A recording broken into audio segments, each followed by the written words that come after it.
Hello and welcome to A Cuppa with So Timeless with me, Rowena. Thank you for coming back and joining me today. I do hope you've got a cuppa. So today I was just going to have a quick look at these crochet bags that I make. And I started making them last year when we went on a cruise, and I made one for myself and I just found it so handy. I used it for all sorts of things. It was the perfect size for popping in my glasses, a little purse with cards, with money, my passport, whatever I needed for the day, for the time when we went out. And I did really use it a lot, and it's strong, it's sturdy, and I love it. My one I made in a multicoloured blue to match the ocean, which was lovely. And I've got a few different ones here. You can see all sorts of different colours. Anything is possible. Basically you need one main colour, although you could do stripes of different colours. You could do a multicoloured wool that will come out in its own stripes. And then you need a contrasting colour, and you can see I've done it differently on the different bags. So some of them you have the main colour on the strap on the outside of the strap with a contrasting colour on the inside, and this one I did the other way around. So I had the main colour on the inside with a contrasting colour on the outside, because I thought it just looked nice, looked better, stood out, and that's what I liked. So I've got this gorgeous pink one, Barbie. I'm not a big fan of pink, I'm more blue and green, but both my daughters like pink. The older one is very pink, loves everything pink. And so I've got this lovely cute pink one with the darker maroony sort of colour as a contrast, which actually looks extremely nice together. So all I've got left to do is attach the handle to the bag to finish it off. What I do is, hopefully I've left enough thread here to sew one side on, and then I have thread on the other side to sew the other side on. So I use that as my marker where I finished off to add it on. The bag is a very simple design. It starts with a magic ring in the center so that you can pull it really nice and tight and have no gap. And then you have the round, which is just an increasing round shape to make it nice and flat. So it does stand up with a flat base.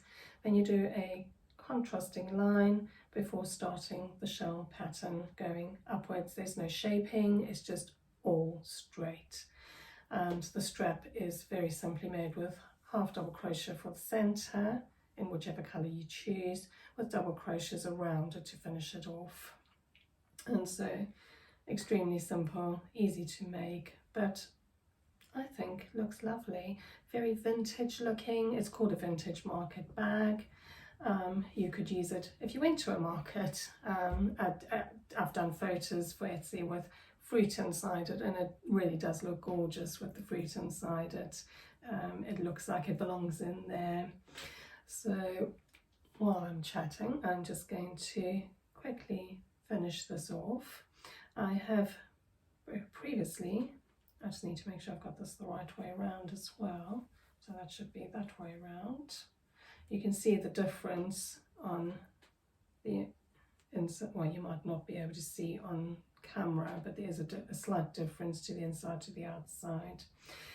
I have finished off any loose threads on the inside as well. Especially with magic circles, you need to be really careful to sew in your thread and not just cut it off where the magic circle has pulled tight, because that can come undone really easily. So we will just attach this here, and I tend to do quite a lot of stitches on. Bring it down for a slight overlap there, so it's not just sitting on the edge, so that we can make sure that it's going to be firmly attached and not come undone easily. Because what you don't want is to go to the market, pop some things in your bag, and then find your things all over the road as you're walking down the road, because the handle has come off the bag without you noticing, and you're scrabbling around trying to pick up all your bits and pieces. So just a few, and I'm just doing over stitches, so putting it through the bottom layer, putting it through the top layer, and pulling it to make a stitch over, and that forms a really nice tight bond.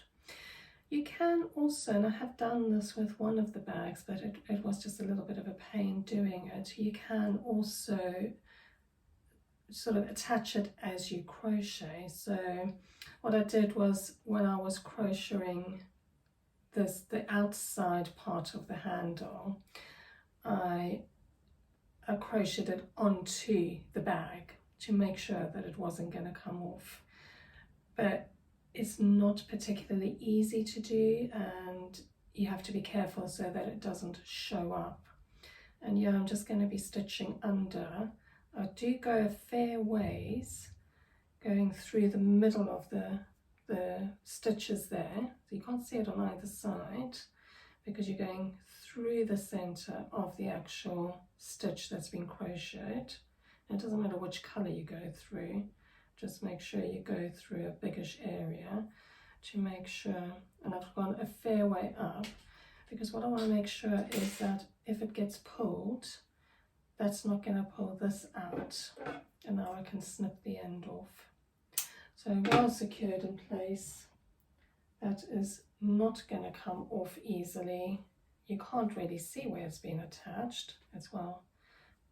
It's attached so it looks all in one, and that's in place there. So this side we're going to attach with the pink wool, so I just need to get rid of this wool here, and then that side will be attached as well and ready to go. So I will finish that off, and I'll place this on Etsy for you to see if you'd like to. But in the meantime, enjoy the rest of your day, and I will see you soon.